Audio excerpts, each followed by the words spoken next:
I went to a lake house in northern Michigan for a long weekend in September and want to be upfront that the trip was my idea, where two of my two friends, Danny and her boyfriend Reese, joined me as I invited them. I had found the property on a regional rental platform, which was basically a website that listed privately owned lakefront properties in the Great Lakes region. The listing showed a 3-bedroom house on a private stretch of shoreline on a small inland lake about 4 hours from north of where we all lived in the Chicago suburbs. The photos were good, the price was reasonable for what it offered, and the listing had positive reviews from several previous guests. Nothing about the booking process felt unusual. We drove up on a Friday afternoon and arrived around 8 in the evening, later than planned because of traffic.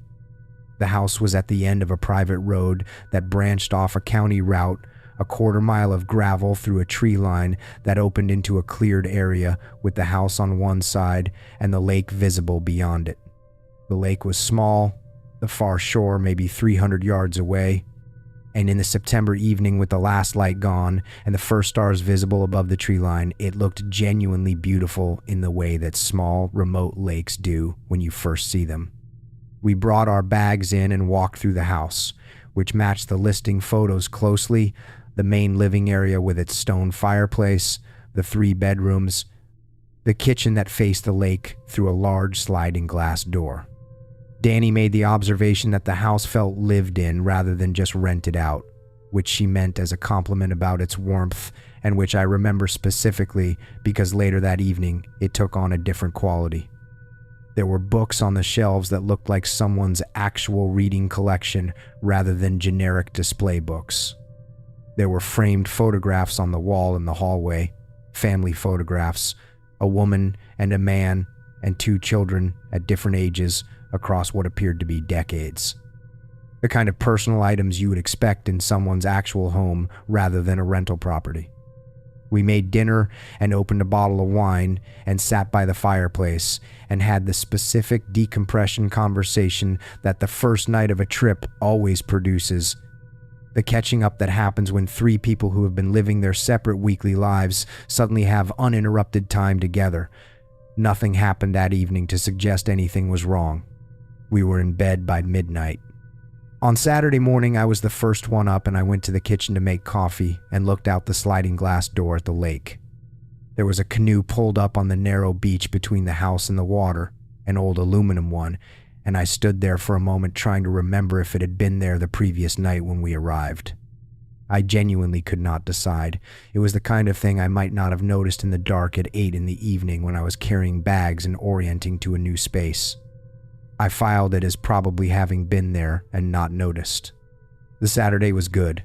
We swam in the lake in the afternoon, which was colder than expected but still manageable. Took the canoe out for an hour, hiked a trail that began at the edge of the property and wound through the woods for about 2 miles and back. The kind of full outdoor day that a lake house weekend is supposed to produce. We cooked dinner at the house and sat on the back deck after dark with the fire pit going. And the lake was flat and dark and reflected the stars, and it was genuinely one of the better evenings I can remember from that period of my life. It was around 11 that Reese noticed the light on the far shore. The far shore of the lake was wooded right to the water's edge, with no visible structures from where we sat, no dock, no clearing, nothing that suggested any access or habitation on that side. The light Reese pointed at was a single light source, warm and orange, stationary at the tree line on the opposite shore, at the water's edge or very close to it. We all saw it. We sat looking at it for a while and discussed what it might be. A lantern, a campfire, someone with a flashlight standing at the water, and the discussion had the quality of people trying to find the comfortable explanation while not being entirely convinced by any version they produced. After about 15 minutes, the light went out and we went inside. I did not sleep well Saturday night. I want to be honest about that because it informs what happened Sunday. I lay awake for a long time thinking about the light on the far shore and about the family photographs in the hallway that I had been thinking about periodically since I first noticed them, and about the specific observation Danny had made about the house feeling lived in. These thoughts arranged themselves in the dark in a way that felt significant even though I could not specify exactly what they were pointing toward. Sunday morning, I woke up early and went downstairs and found something that I had not left and that I was certain had not been there when we went to bed. On the kitchen table, beside the fruit bowl that the listing host had left as a welcome gesture, there was a key. A single key on a plain metal ring sitting on the table. Not a key I recognized, not a key that matched any door in the house that I had tried, just a key on a table in a kitchen where there had been no key on Saturday night. I picked it up and stood there with it in my hand for a long time. I went to the front door and tried it. Did not fit. I tried the back door and the sliding glass door lock and both bedroom door locks. I tried every keyed fixture in the house and it did not match any of them. I put it back on the table and stood there and thought about the canoe on the beach and the photographs on the wall and the light on the far shore and the key on the table. And for the first time since we had arrived, I let myself arrive at the interpretation that I had been avoiding. Someone had been in the house while we slept. I did not wake Danny and Reese immediately because I needed a few minutes to decide how to handle it, and because waking two people who were asleep at 7 in the morning with that specific piece of information required some preparation. I went through the house as quietly as I could, checking windows and doors. The sliding glass door was unlocked. I had locked it before bed on Saturday. I was certain of that, because I specifically remembered checking it before I turned off the kitchen light because the lake visible through it in the dark had prompted me to check that it was secure. It was unlocked on Sunday morning. I woke Danny and Reese and I told them what I had found. The key. The unlocked door. I showed them both.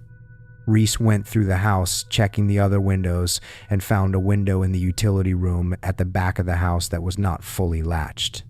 He could not say whether it had been that way since we arrived or whether it had been opened from outside.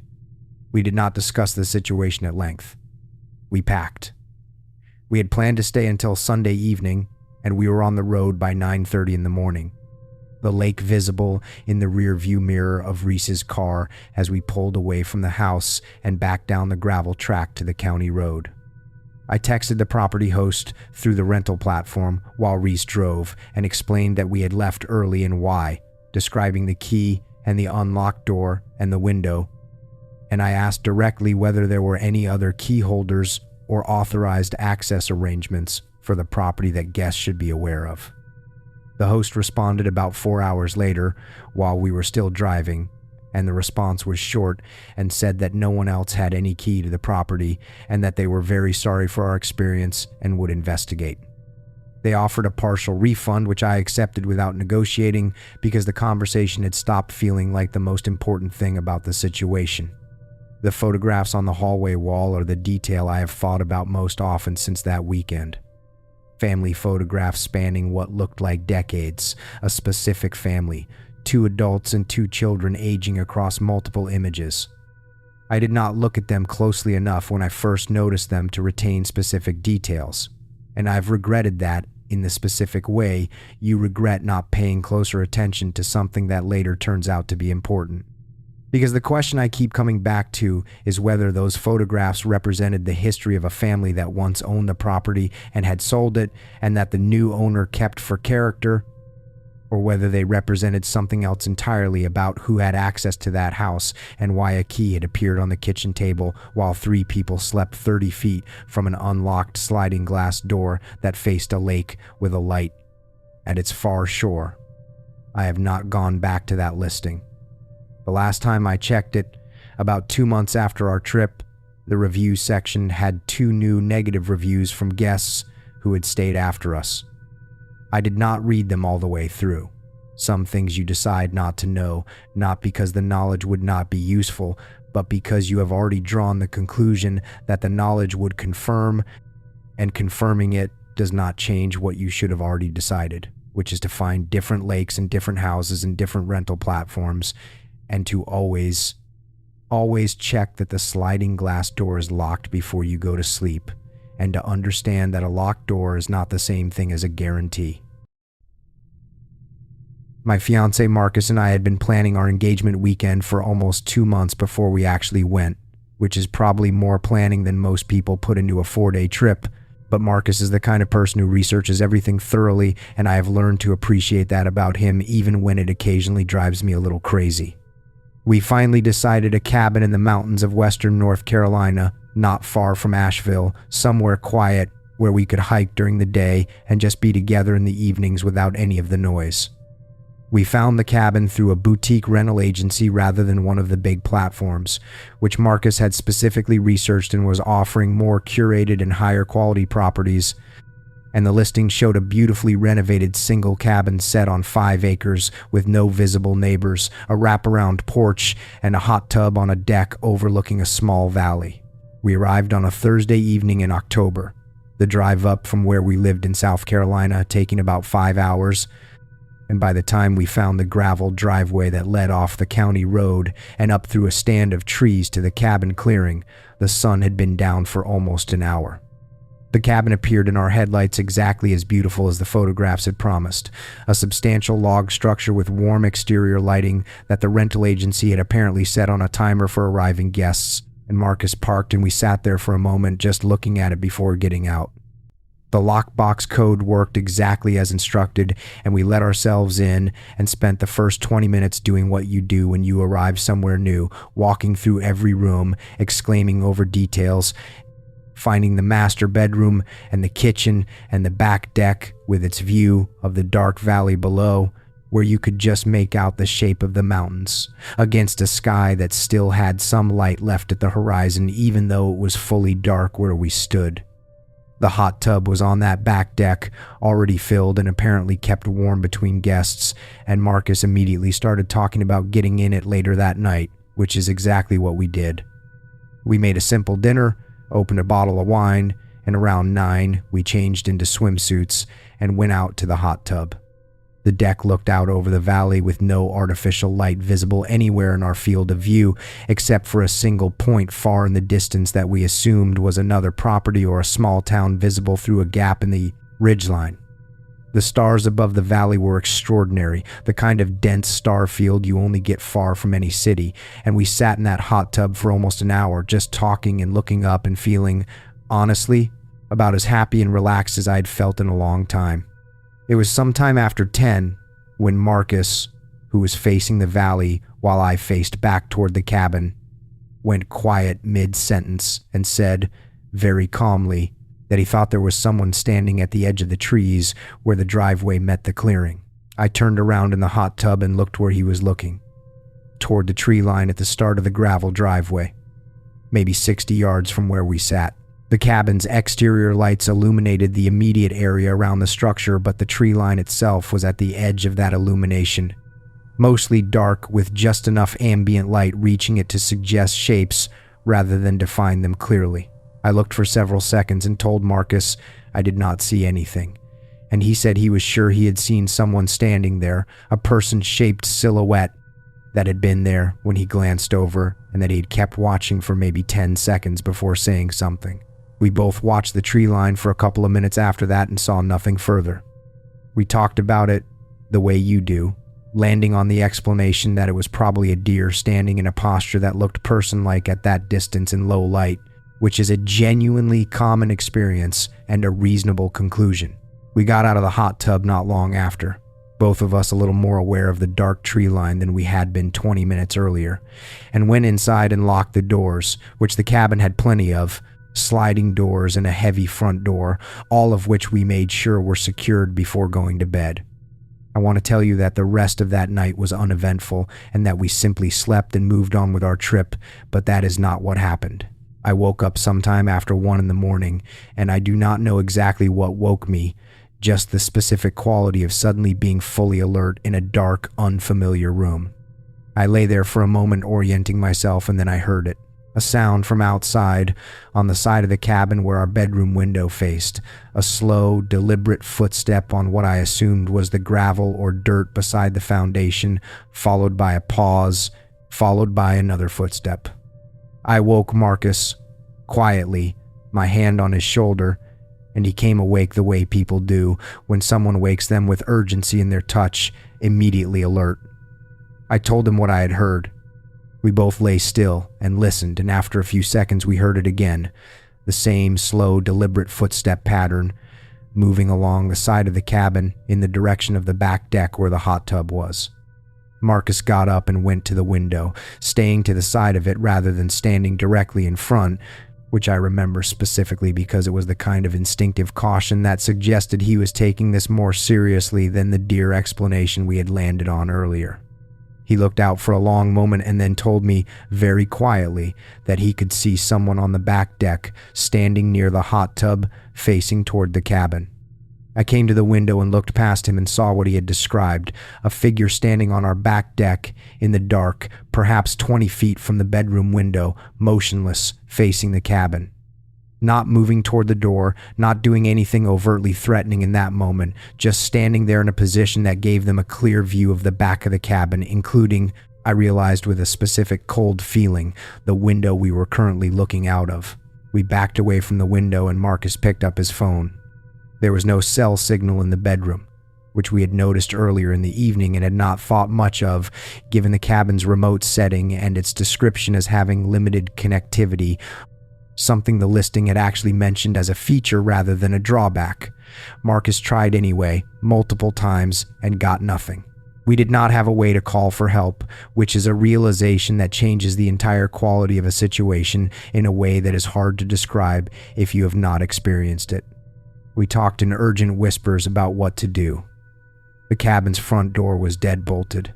The sliding door to the back deck, the one that led directly to where the figure was standing, also had a deadbolt that we had engaged before bed, which I confirmed by quietly checking it while Marcus kept watch from the bedroom doorway, monitoring the hallway that led toward both the front entrance and the back deck access. We decided, after a few minutes of whispered discussion, that our best option was to get to the car, which was parked at the front of the cabin near the driveway, on the opposite side of the structure from where the figure had last been seen. Marcus would go first to start the car, and I would follow with whatever we could grab in under 30 seconds. We moved through the dark cabin as quietly as we could, Marcus unlocking the front deadbolt slowly to minimize sound, and we got out the front door and across the gravel to the car without incident, without seeing the figure again, and Marcus had the engine running and we were backing down the driveway within what felt like no more than a minute and a half from the moment we decided to leave. We did not see anyone as we drove out, not at the tree line, not anywhere along the driveway, not on the county road as we put distance between ourselves and the cabin. We drove for almost 40 minutes before we found a gas station with enough lighting and enough other cars present that we felt safe stopping, and we sat there in the parking lot for a long time before either of us said much of anything. We called the rental agency's emergency line from the gas station since we finally had signal again, and explained what had happened. The woman who answered was clearly shaken by what we described and told us she would have someone check the property and that we were welcome to a full refund and did not need to return. She also told us something that I have not been able to stop thinking about since, which is that the cabin had a property manager who lived on a neighboring parcel and occasionally walked the grounds at night to check on things, and that it was possible, though she could not confirm it, that this was who we had seen. I want that explanation to be the true one. It is the explanation Marcus and I have mostly settled on when we talk about that night now, because the alternative explanations are not ones either of us wants to sit with for very long.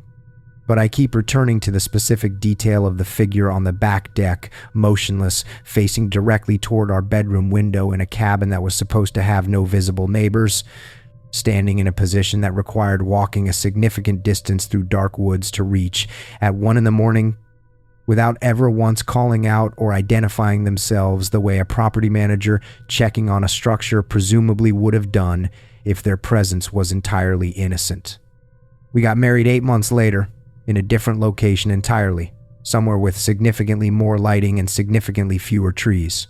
We have not been back to that part of North Carolina, and when people ask about our engagement story, I have learned to tell only the parts about the ring and the view and not the part about the figure on the deck, because some stories are better as something you carry yourself than something you hand to other people at a dinner party, and this is one of those.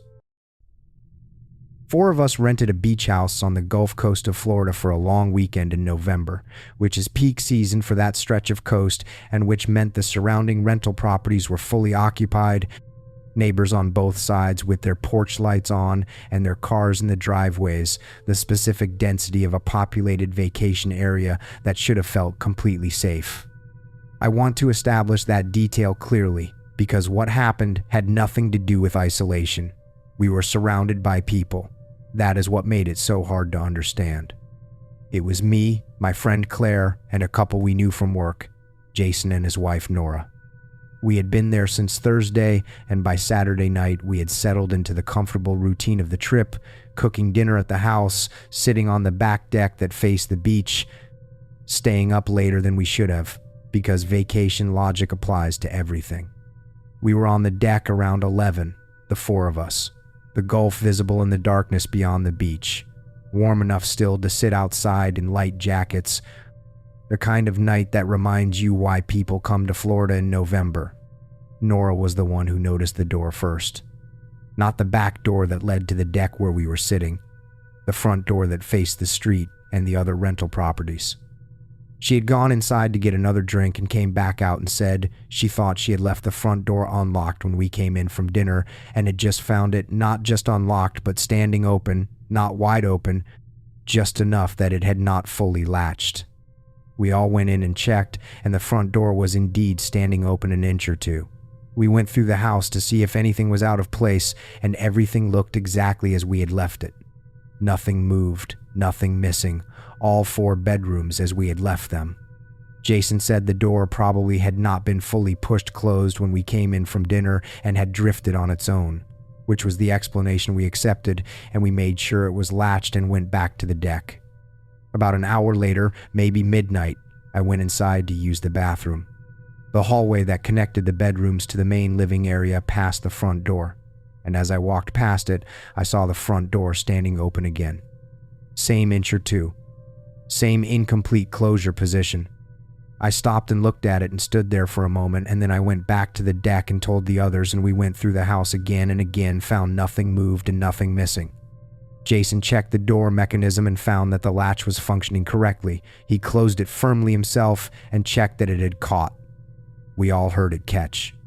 Then we stood there and waited and watched it, and in about 4 minutes, while we were all looking at it, the door swung slowly inward on its own to the same open position, that inch or two gap, and stopped. None of us said anything for a moment. Then Jason said there must be a pressure differential issue with the HVAC system, which is a real phenomenon in houses where the air handling creates enough interior pressure change to affect improperly sealed doors, and he turned the air handler off at the thermostat, and we waited, and the door did not move again. The HVAC explanation. We accepted it and went to bed. At 2 a.m, I woke up because my bedroom door, which I had closed but not locked, was open. Not standing ajar the way the front door had been. Wide open. And standing in the open doorway, on the other side of it, was Claire, who was in the bedroom next to mine and who was standing in the hallway looking at me with an expression that I cannot fully describe except to say that she looked like she was trying to communicate something she did not have words. I sat up and asked her what was wrong, and she said she had woken up because she heard the front door, and when she had come out of her room to check it, she had found it standing open again, wider this time, and she had seen something through the gap in the door that she did not want to be the only person who knew about. We woke Jason and Nora, and the 4 of us went to the front of the house. The front door was standing open about 8 inches, wider than either of the previous times, and through that gap we could see the front of the rental property, the porch, the steps, and the street beyond, which was lit by a single streetlight about 20 feet from our driveway. Standing at the edge of the streetlight's reach, just at the boundary where the light began to fail, was a person looking directly at our open door. Not moving. Not in any immediate posture I could describe as threatening. Just standing at the edge of the light, looking at our house.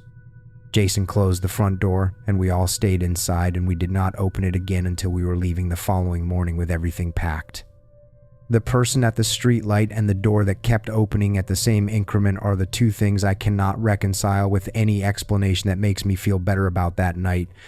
and I have been trying to reconcile them for 8 months. The HVAC theory fell apart the moment the door opened again while the system was off. I do not have a replacement theory. I have been to beach rentals since, and I will go again.